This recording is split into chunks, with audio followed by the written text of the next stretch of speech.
three temptations that we must conquer. Matthew chapter 4, from verse 1. Then was Jesus led up of the Spirit into the wilderness to be tempted of the devil. And when he had fasted 40 days and 40 nights, he was afterward and hungered.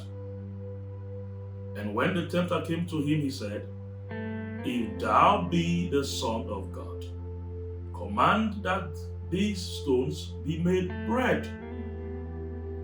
But he answered and said, It is written, Man shall not live by bread alone, but by every word that proceedeth out of the mouth of God. Then the devil taketh him up into the holy city, and set him on a pinnacle of the temple, and said unto him, If thou be the Son of God, cast thyself down, for it is written, He shall give his angels charge concerning thee, and in their hands they shall bear thee up, lest at any time thou dash thy foot against a stone.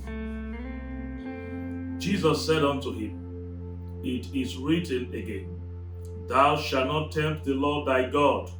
Again the devil taketh him up into an exceeding high mountain, and sheweth him all the kingdoms of the world, and the glory of them, and said unto him, All these things will I give thee, if thou wilt fall down and worship me.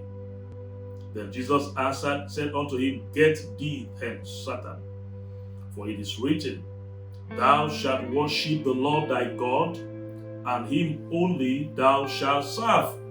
Then the devil left him, and behold, angels came and ministered unto him. Three temptations that we all must conquer. Brethren, Jesus was faced with three temptations. And I have come to discover that as we walk with the Lord, each and every one of us will go through similar temptations. And when we come out victorious, angels come to minister unto us. We enter another realm of power. The first temptation that we all must conquer is the temptation to manipulate others to satisfy ourselves. The temptation to manipulate others to satisfy ourselves. We will be tempted to manipulate others so that we can satisfy ourselves. By nature, man is greedy. Man is selfish. Man tends to put himself above every other person. Man tends to think that he's better than his neighbors, he's better than every other person around him. Man feels that he deserves the best, and every other person needs to manage. So there is always going to be this temptation to use others to satisfy yourself. The temptation to not mind what others go through as long as you are happy or you achieve your goal at the end of the day. Jesus was presented with the temptation to convert stones into bread. He had the power to convert stones into bread. He had the power after his hunger to feed from stones. But Jesus said, man should not live by bread alone. Jesus is telling us today that we don't always need to satisfy our hunger. We don't need to always satisfy ourselves at the detriment of other people. We need to see ourselves as equal to other people. Whatever you deserve, you should understand that others deserve same and even more. Because the Bible instructs us to place others ahead of us. What I'm saying now does not make sense in the world, but for us as Christians, we are admonished to put others ahead of us, to prefer others more than ourselves. So avoid the temptations of using people. Some have proclaimed love to either a man or a woman because they want to take advantage of them, because they want to use them to satisfy themselves. And at the end of the day, they have multiplied sorrow because that love was indecent. They were in a season where they just wanted to abuse that person. They just wanted to satisfy themselves. So they proclaim and they profess what? Love. I love you, I love you, I love you. In our time, simply means I want to use you, I want to use you, I want to use you. When someone knows that you have love for them or you have soft spot for them, the next thing that comes to their mind is, how do I take from this person? How do I use this person to satisfy myself? This man listens to me and this man seems to do whatever I say. How can I get more from this person? It doesn't matter to us if a person is suffering. As long as we know the person likes us, we want to take the most from that person without depositing anything meaningful in the life of that person. We don't think about contribution. We always think about what we can take from that person. Jesus is telling us today, we should avoid the temptation of manipulating others to satisfy ourselves. When you put people in leadership position, even in church, they begin to use the commitment of the members to satisfy themselves. They want to build their personal house from the church. They want to drive cars from the members. They want to extort money from the members in the name of God because they have seen the vulnerability of these people. Where we read today, the scripture is telling us, avoid manipulating people for your own good. Avoid manipulating people to satisfy yourself.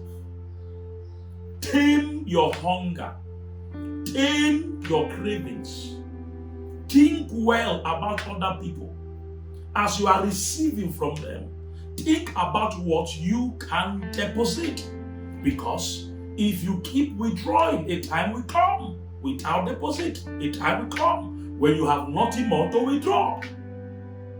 To every life that you keep collecting from, you must be making positive deposits. You must become valuable to that life. You must become useful to that life. The person should consciously benefit from you. Ensure that people that you are taking from can benefit from you. Ensure there is benefit for them. Don't be the only person that is enjoying that relationship. Don't be the only person enjoying in that business transaction. Don't be the only person enjoying in that marriage. Don't be the only person enjoying in that office. The people around you, they need to feel that they are useful. They need to feel that you are beneficial to them. They need to feel that their hard work is paying. They need to feel that contribution is being rewarded. Do not take advantage of people, especially those that are weak. Do not take advantage of their problems. Do not take advantage of their weakness. Do not use your strong point against people. What I'm saying does not sound wise in the sense of the word, but this is what the scripture is talking about. Stop manipulating people. Those that depend on you, stop using their head for your own benefit. Those that rely on you, stop using their weaknesses to satisfy yourself. Ensure that people are safe around you. Ensure that people can benefit around you, there will always come the temptation to use your intelligence against people. Don't do that. There will always come the temptation to use your beauty against people. Don't do that. There will always come the temptation to use your eloquence against people, to manipulate people. Don't do that. There will always come a temptation to use your spiritual endowments against people, to manipulate them to satisfy yourself. Don't do that. There will always come a temptation to use your position to manipulate people so that you can be satisfied. Don't do that. These temptations will always come. But God is saying, if you will be able to survive this temptation, He can imbue you with unusual power and authority. Don't use your position, your money, your knowledge against people. Don't use their softness of heart against them to manipulate them and satisfy yourself. And as you do this, the Lord will bless you in the name of Jesus. What have we said? We have said there is a temptation to manipulate others to satisfy yourself. This is a temptation that you need to conquer so that the Lord can be with you and the Lord can bless you in the mighty name of Jesus. The attention that people give to you, don't use it to manipulate them in order to satisfy yourself. Always put the interests of other people ahead of yours. And if you do this, you are a child of God. In Jesus' mighty name.